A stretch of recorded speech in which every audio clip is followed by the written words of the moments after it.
Salut Chromebook pour continuer donc la série de vidéos que j'avais commencé. Évidemment, ça fait longtemps que je suis pas venu, donc on va essayer de reprendre très rapidement. Voilà. Donc aujourd'hui, je vais vous parler donc des différents tests que j'ai fait quand j'ai installé Linux sur mon Chromebook. Donc du coup, j'ai forcément commencé à tester deux trois trucs. Donc je vais vous présenter deux trucs que j'ai testés. Voilà, on ne va pas avoir le temps d'aller dans le détail parce que j'ai testé trop de choses et je me rappelle plus moi-même à vrai dire. Donc on va plutôt se baser sur ces deux choses-là. Donc on n'aura pas forcément besoin du terminal aujourd'hui. Par contre, nous aurons besoin d'un navigateur. Voilà. Donc je voudrais tout d'abord vous parler de QEMU, qui est une application donc open source Linux et qui permet de générer donc c'est une sorte de machine virtuelle. Donc qu'est-ce que j'ai essayé de faire avec? J'ai essayé de tester Windows, macOS. macOS c'est beaucoup plus compliqué, j'ai pas réussi à vrai dire à installer, donc voilà. J'ai essayé de tester Windows, j'ai pas non plus réussi, mais on va dire que la limite principale c'était surtout l'accès au BIOS en fait. Comme Chrome OS, je sais pas vraiment ce qu'il en est au niveau du BIOS, je sais même pas s'il y a un BIOS d'ailleurs. Donc forcément ça a un petit peu compliqué les choses. Voilà. Mais pour tout ce qui est de l'installation, évidemment, je vous laisse directement aller sur le site de qemu.org. Voilà, donc vous avez toutes les infos, c'est en anglais bien sûr, mais si vous voulez évidemment que je fasse une vidéo plus en détail là-dessus, n'hésitez pas à me le dire. Mais comme ce n'est pas le sujet de cette vidéo, je ne vais pas traiter de là aujourd'hui. Donc voilà, donc pour télécharger c'est ici. Et après vous avez les différentes plateformes, donc vous avez Linux, macOS et Windows. Donc télécharger pour la bonne plateforme, vous pouvez directement utiliser ces commandes là dans le terminal.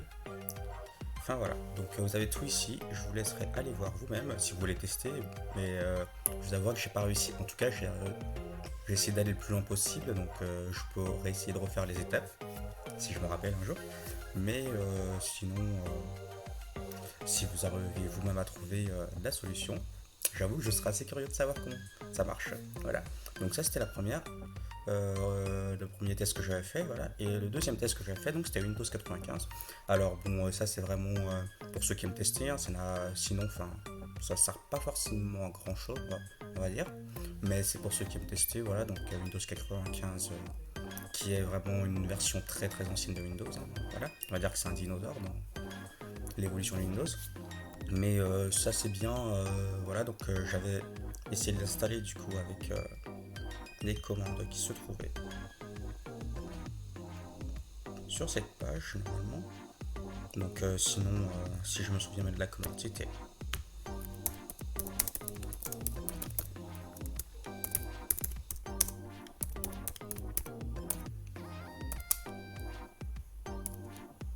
je sais plus s'il y avait un tiret. Ouais, il y avait peut-être pas de tiret là-bas. Patience, my love. Patience. Patience, my love. Patience. Patience, my love. Alors, Patience. Patience, my love. Patience. Patience, my love. ah ouais d'accord. Patience. Patience, my love. Ah ouais d'accord. Patience. Ouais donc ouais, voilà, elles sont là les commandes. Donc Windows 95 qui est un super package Patience. sur GitHub. Voilà, donc vous pouvez le copier, coller la commande. Mince. C'est vrai que le CTRL V ne marche pas vraiment dans le terminal. Voilà. Hop.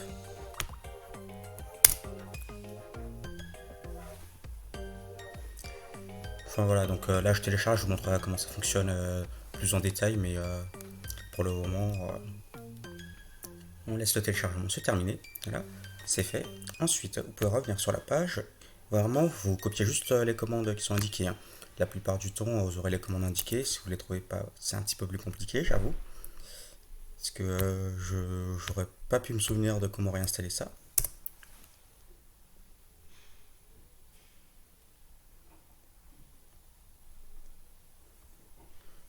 Hop.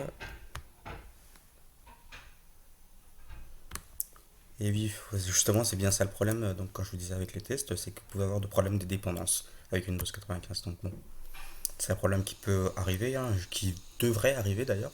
Enfin, ça serait pas étonnant que ça arrive. Mais en tout cas, moi, je l'ai rencontré quand j'ai installé. Donc, voilà, effectivement, vous avez forcément des problèmes de dépendance. C'est bien indiqué là. Donc, vous copiez la commande qui vous a été dite.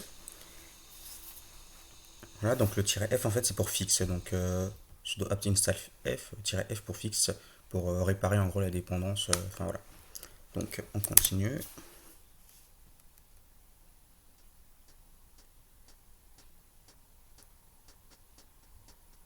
Ah, il m'a supprimé Windows 95. Ok, donc c'est pas la bonne chose à faire, donc écoutez, ben, on va revenir réinstaller tout ça. Et c'est pas grave pour les dépendances, on va faire comme ça avec. Normalement ça pose pas trop de problèmes à ce niveau, au niveau du lancement en tout cas.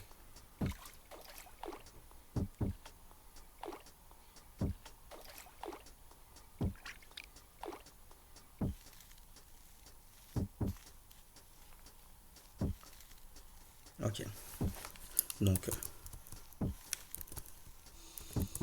ok, normalement ça devrait fonctionner.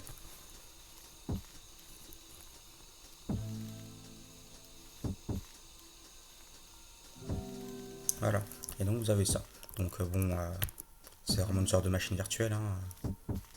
Voilà. Mais bon, c'est vraiment pour ceux qui veulent tester.